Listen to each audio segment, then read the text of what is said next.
Uma simples pergunta feita por uma jornalista estrangeira foi suficiente para desmascarar Lula na frente das câmeras em uma entrevista exclusiva. Eu estou falando da entrevista à BBC, que foi publicada na noite de ontem. Eu já vou chegar na pergunta que eu acabei de mencionar, mas como a entrevista teve vários pontos polêmicos, eu vou tentar manter aqui uma ordem cronológica. Um dos primeiros temas que foram abordados foi o julgamento do principal rival de Lula, o ex-presidente Jair Bolsonaro.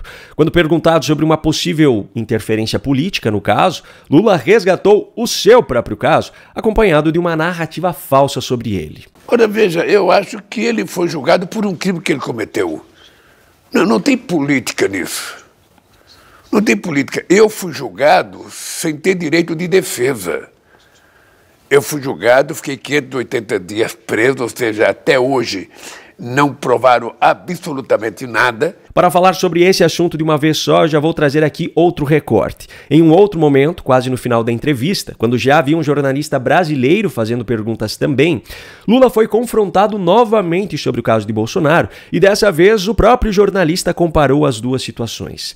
Diante disso, Lula se esquivou mais uma vez, fazendo uso de narrativas infundadas. Em 2018, o PT tinha o seguinte lema: eleição sem Lula não valia, era ilegítima. Hoje a direita faz isso em relação ao ex-presidente Jair Bolsonaro. O senhor teme enfrentar Jair Bolsonaro em 2026? Deixa eu te falar uma coisa. Primeiro que a comparação não pode ser feita. A comparação não pode ser feita. Ou seja, eu estava preso por irresponsabilidade de um juiz e de um promotor, sem que tivesse qualquer prova contra mim. Bom, agora vamos aos fatos. Lula até tem razão ao dizer que esses dois casos não são comparáveis. O problema é que ele diz isso com base em mentiras. Os dois casos não podem ser comparados porque no de Lula houve condenação em 3 instâncias do judiciário. Ele passou pela justiça comum e houve confirmação de vários juízes quanto à materialidade das provas para que ele fosse condenado. Além disso, é uma mentira descarada a afirmação que ele não teve direito à defesa. O próprio advogado dele, Cristiano Zanin, que hoje está no STF, é uma prova viva disso. Lula teve o direito de se defender na primeira instância e mesmo assim foi condenado. Teve o direito de recorrer a um tribunal superior e se defender mais uma vez. Foi condenado novamente. Teve o direito de recorrer a mais uma instância e se defender mais uma vez. Foi condenado novamente. Só que então os ministros que o seu próprio partido já havia colocado na Suprema Corte deram um jeito de anular as condenações e as provas contra ele. No caso de Bolsonaro, todo o processo já aconteceu diretamente no Supremo Tribunal Federal, o que não deveria ter acontecido. Afinal, como provou o próprio ministro Luiz Fux, o tribunal não tinha competência para julgar esses réus. De fato, os dois casos são incomparáveis, mas quem teve direito ao devido processo legal nessa história toda foi Lula. Bom, indo adiante na entrevista, chegamos então ao assunto que levou Lula a ser desmascarado com uma simples pergunta da jornalista da BBC. As perguntas feitas por ela estão em inglês, mas as legendas já estão inclusas no vídeo. Antes de mostrar os recortes, no entanto, deixa eu lhe fazer uma pergunta. Você ainda acredita que Lula quer resolver com os Estados Unidos a questão da taxação de 50% sobre os produtos brasileiros? Bom, veja então o que ele disse nessa entrevista exclusiva à BBC, publicada na noite de ontem. You've written articles which you say are to start a dialogue with Donald Trump. Why not just pick up the phone to him? Porque eles não querem conversar. But he said you can call him anytime. Eles não querem conversar. Eles não querem conversar. Eu estou dizendo há 4 meses que nós estamos dispostos a conversar. Lula seguiu em sua resposta com as mesmas narrativas que vem disseminando desde o início dessa história. Trump publicou um aviso na internet em vez de conversar comigo, meus ministros já tentaram conversar com os integrantes do governo dele, etc. Só que então a jornalista o confrontou, mais uma vez, com a pergunta da qual ele insiste em se esquivar. Por que o senhor, então, não liga agora? Ele não comunicou da forma civilizada que 2 chefes de Estado se comunicam. Ele publicou no portal dele e eu fiquei sabendo pelos jornais aqui no Brasil. Novamente, Lula seguiu com enrolação para não responder diretamente à pergunta, até que uma última tentativa da jornalista a levou à conclusão de que definitivamente ele não tentou e nem vai tentar ligar. President, can I just confirm one point with you? President Trump has said he's happy to talk anytime. Can I just confirm, have you tried to and he's just not picking up, or have you not tried to call? Olha, eu não tentei fazer chamada porque ele nunca quis conversar. Nunca quis conversar. So you've never tried to Nunca quis conversar. Pois é, agora imagine aqui comigo. Se uma simples pergunta feita por essa jornalista sobre ele ter tentado ou não ligar já foi suficiente para desmascarar todas as narrativas que Lula tem insistido em usar sobre esse assunto, acusando o governo dos Estados Unidos de não querer conversar, o que aconteceria então se ele conversasse diretamente com Donald Trump? Bom, os dois devem ficar cara a cara na Assembleia Geral da ONU no início da próxima semana.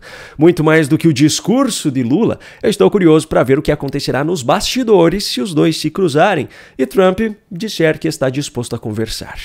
Que desculpa Lula inventará nessa situação? Pois é, só que essa entrevista ainda teve um ponto mais grave, na minha opinião. Também falando sobre os Estados Unidos e Donald Trump, só que em outro momento, o jornalista brasileiro confrontou Lula sobre ter declarado apoio a Kamala Harris e sobre ter chamado Trump de fascista. A resposta de Lula foi a mais evasiva possível. Em 2024, o senhor declarou apoio à candidatura da Kamala Harris para a presidência dos Estados Unidos e também numa entrevista o senhor associou o Donald Trump ao fascismo. Queria saber do senhor o seguinte, o senhor se arrepende de ter feito essa associação? Não, veja, eu não declaro apoio a presidente de outro partido, de outro país. O senhor fez isso Eu não declaro apoio. nas redes sociais, o senhor fez isso em entrevista. Eu disse claramente que se eu fosse eleitor no americano, eu votaria no Biden.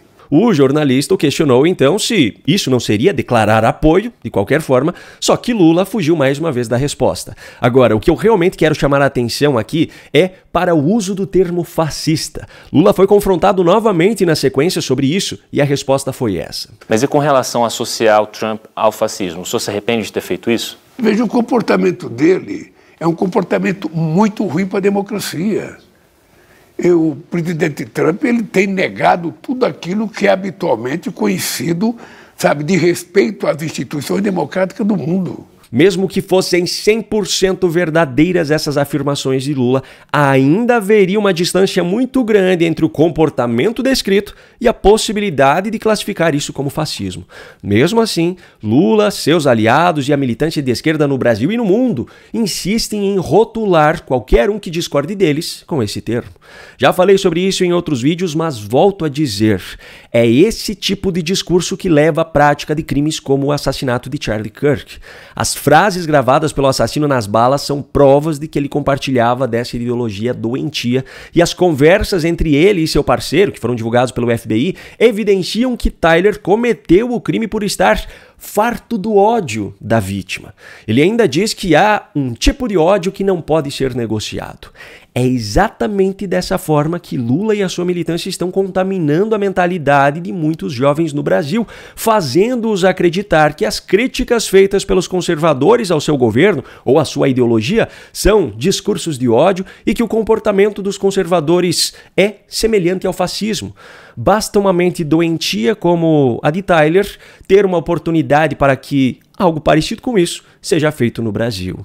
É justamente por isso que eu considero importante que cada narrativa disseminada por Lula seja combatida, jamais com violência, mas sempre com a exposição da verdade. Você pode até ignorar a realidade, mas não pode ignorar as consequências de ignorar a realidade. Essa frase de Ayn Rand se encaixa muito bem na situação de quem hoje está vendo quanto a inteligência artificial está evoluindo, mas ainda não aprendeu a utilizá-la. As ferramentas de IA já fazem parte da nossa vida e se nós não aprendermos a fazer uso delas, seremos simplesmente engolidos pela tecnologia. A boa notícia é que essa utilização é muito mais simples do que parece e provavelmente muito mais fácil do que você está pensando que é. E ainda é muito barato para aprender a fazer isso. Quer ver um exemplo do que eu estou falando? Eu, Paulo Baltokoski, preparei um e-book completíssimo ensinando passo a passo como utilizar o ChatGPT da OpenAI. E o mais curioso é que esse tutorial foi escrito pelo próprio ChatGPT. Eu tive o trabalho apenas de organizá-lo por conta do meu perfeccionismo, porque o próprio chat é capaz de entregar um PDF pronto se eu quisesse. Enfim, o fato é que o segredo para tirar o melhor proveito do ChatGPT é saber fazer as perguntas certas. E isso você também encontrará nesse e-book. Quer aprender tudo isso? Então clica no link que eu deixei aqui na descrição ou aponte a câmera do seu celular para o QR Code que está aparecendo aqui na tela. São só R$ 29,90 e você ainda pode parcelar no cartão de crédito se quiser. Agora eu pergunto, vai clicar agora ou vai esperar que o seu concorrente aprenda primeiro?